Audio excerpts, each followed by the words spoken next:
මේ පරිශ්‍රණයේ සඳහා යුක්පදේන වයසා සමන්නාගත. යුක්පදේන වයසා සමන්නාගතෝ සුසුක.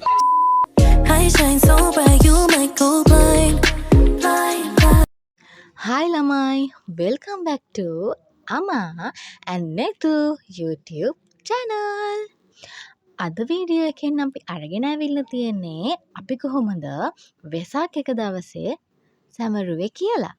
මුලින්ම අපි අපේ ගෙදර පහන තිබ්බා.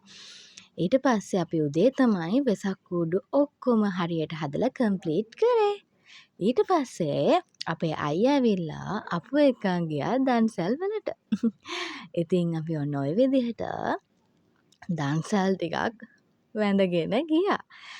මේ බත් පොලිමේ ඉඳලා පැය 2ක් විතර බත් පොලිමේ ඉඳලා අපි බතුත් කෑවා.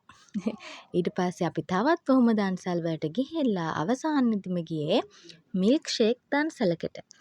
ඊට පස්සේ එතනිනුත් මිල්ක් ෂේක් බීලා අපි එද්දි ගොඩාක් හවස් වුණා. ඊට පස්සේ ඉතින් අපි රෑ අපේ ගෙදර බකට් එල්ලලා වෙසක් කූඩු පත්තු කරලා ලස්සන කරා. බලන්නකෝ අපේ වෙසක් කූඩු ලස්සනයිද කියලා. ඉතින් ඔයාලා මොකද කරේ වෙසක් දවසේ? අපිට උන එකම අඩුපාඩුව තමයි අද දවසේ අපිට පන්සලට යන්න බැරි වුණ එක. හැබැයි මම මේ වීඩියෝ එක රෙකෝඩ් කරන දවසේ පන්සලට යන්න හිතාගත්තා. මොකද අදත් වෙසක්නේ. ඉතින් ඔයාලා වෙසක් එක දවසේ මොකද කරේ කියලා අපිත් එක්කත් ෂෙයා කරගන්න. එහෙනම් අදට වීඩියෝ එකෙන් ගිහින් එන්නම්. සතුටින් පරිස්සමින් ඉන්න. බයි.